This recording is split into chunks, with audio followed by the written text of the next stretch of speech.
Hello Mark, hello Transport Evolved. I would like to say good evening, but after the day we've had, I don't think it's really that good an evening, do you?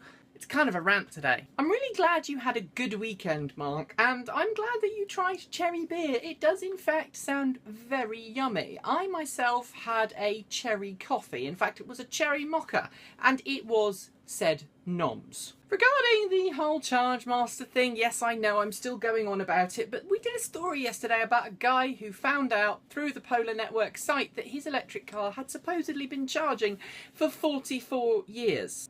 Obviously a software and hardware malfunction, but still 44 years, and the system said, hey, you've saved £1.6 million in petrol costs. My question to you, Mark, is would you really trust any kind of charging network that made that kind of cock-up? I mean, if we're relying on a charging provider to bill us for the amount of time we spend charging and they make such a monumental mistake like that, what happens if it goes unnoticed and you end up being invoiced for, I think I worked it out at well over £500,000? Do you have £500,000 in your bank? Because I don't. It wouldn't be cricket, as we say in the UK. Average EV drivers, I think you're right.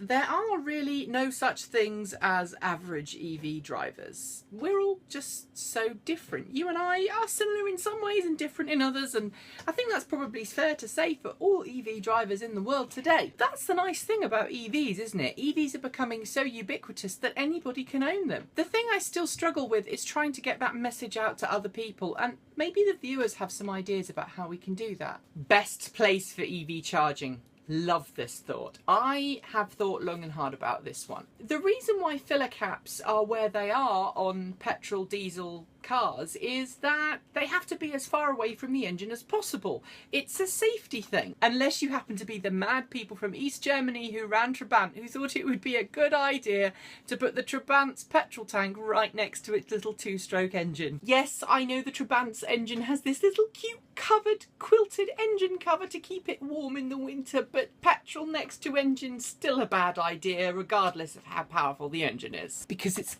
combustible and it would go kablooey. So there you have it. That's the reason why petrol tanks and filler caps are the other end of the car from the engine. Now with EVs we don't have that problem, so we can put the EV filler or the charge port wherever the heck we want it. The best place is on the front, because naturally, most people want to pull into a parking space. We're the weird ones here in England. We tend to reverse in, but most people in most parts of the world prefer to pull nose first into a parking space, which makes it ideal for a curbside charging station. It's also more logical because you're plugging into the front of the car where people are going to see the cord more readily.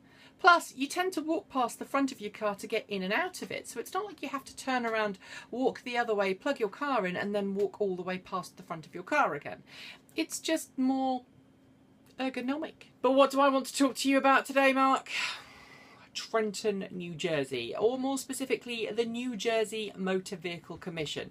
You see, they've just passed change to the rules there, which means that poor old Tesla Motors won't be able to sell any new cars direct to customers from April 1st. What's more, this change in regulation was rushed through, well, pretty much in 24 hours. Tesla had been told by the New Jersey administration that it was going to open this discussion up to public forum, i.e. the legislature, but the commission went ahead and pushed it through anyway, and now it's law. Apart from Governor Chris Christie's veto, but then we're talking about the guy who's under investigation for Bridgegate and several other scandals. Do we really think that Christie is going to stand up and look after Tesla? I don't think so. My question though is, why are dealers so scared of Tesla? Tesla is a tiny company.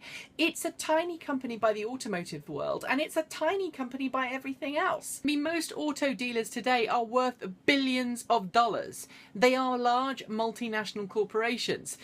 And them standing up to this small Californian automaker, well, it's a bit stupid really. Which makes me believe that Tesla must be doing something that is so fundamentally scary to the auto dealer associations that they're moving heaven and earth, quite literally, to make sure that Tesla doesn't get to sell in state. Of course, you and I know that Tesla's just going to follow this to the Supreme Court, and we'll see what happens there. Because as far as I can tell, it's pretty anti-competitive. But why are auto dealer associations so scared of Tesla? And what's going to happen next, Mark? Those are the two questions I want you to answer tomorrow. I hope you have a good day, and I will see you on Thursday. Bye, Mark. Bye, Transport Evolved.